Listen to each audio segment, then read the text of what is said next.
আমি দেখেছি আমার বাবা যখন ডিউটিতে যাচ্ছেন তখন যাওয়ার সময় বলে যাচ্ছে, মা কপালে তুমি পতাকাটা পরে যেও, যদি মরো তাহলে তুমি শহীদ।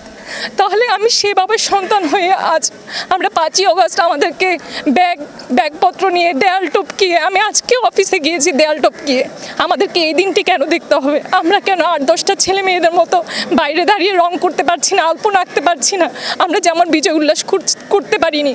এই প্রশ্নটা আমার জাতির কাছে। আমার দুইটা পরিচয়, আমি একজন ছাত্র এবং আমি পুলিশের সন্তান। সে জায়গা থেকে দেশের সংস্কার করেছি এবং একজন পুলিশের সন্তান সদস্য হিসেবে ডিভিশনও যেন কি সংস্কার হয়ে থাকে। দেশকে পুলিশ নিরাপত্তা দিয়ে থাকে, সে জায়গায় অন্য বাহিনী আমাদেরকে নিরাপত্তা দিচ্ছে। আমরা এখন নিরাপত্তাহীনতায় ভুগছি, যার কারণে আমরা চাই যে আমাদেরকে যেন সংস্কার করে এবং আমরা যে কলঙ্কিত হয়েছে ওই কলঙ্কিতটা যেন আমাদের জনগণ থেকে মুক্তি পায়।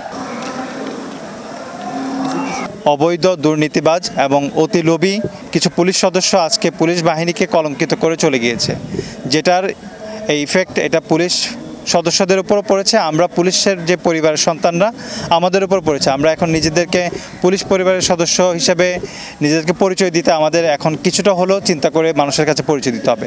তো আমরা আজকে এখানে সবাই সমবেত হয়েছি, আমাদের কারণ হচ্ছে পুলিশের যতগুলো ন্যায্য দাবি আছে সবগুলো ন্যায্য দাবির সাথে আমরা একত্রতা প্রকাশ করে বাংলাদেশের 64টি জেলাতে আমাদের যত পুলিশের সন্তানরা আছে সবাই তাদের জায়গা থেকে সোশ্যাল মিডিয়াতে সবাই সবার জায়গা থেকে পুলিশের এই পরিস্থিতিতে আমরা পুলিশের সর্বাত্মক পাশে থাকবো।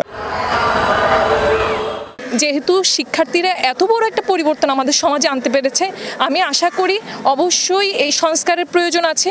সেই সংস্কারটা আমরা যারা এখনও পুলিশের সন্তান, যারা শিক্ষার্থী আছি, আমাদেরকেও প্রয়োজনে ইনভলভ করা হোক। আমাদের কোনো সহায়তা প্রয়োজন হলে আমরা অবশ্যই সেখানে সহায়তা করব।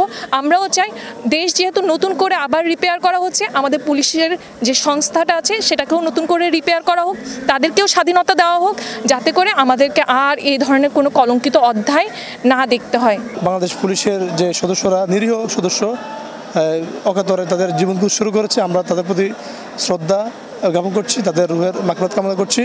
সেই সাথে সরকারকে আবারও আহ্বান করছি যাতে করে আমাদের মাননীয় নতুন আইজিপি স্যার এবং প্লাস যে মাননীয় উপদেষ্টা, পাশাপাশি যারা মন্ত্রিসভা থাকবেন প্রত্যেকেই যাতে আমাদের এই দাবিগুলো নিয়ে যৌক্তিক দাবি হিসেবে অর্থাৎ মেনে নেন এবং এগুলো নিয়ে আমাদেরকে কাজের প্রতি আরও মনোবল এবং আমরা যাতে যোগদান করতে পারি, আমাদেরকে সেই পরিবেশ সৃষ্টি করার জন্য তাদের প্রতি আমার বিশেষ অনুরোধ রইল।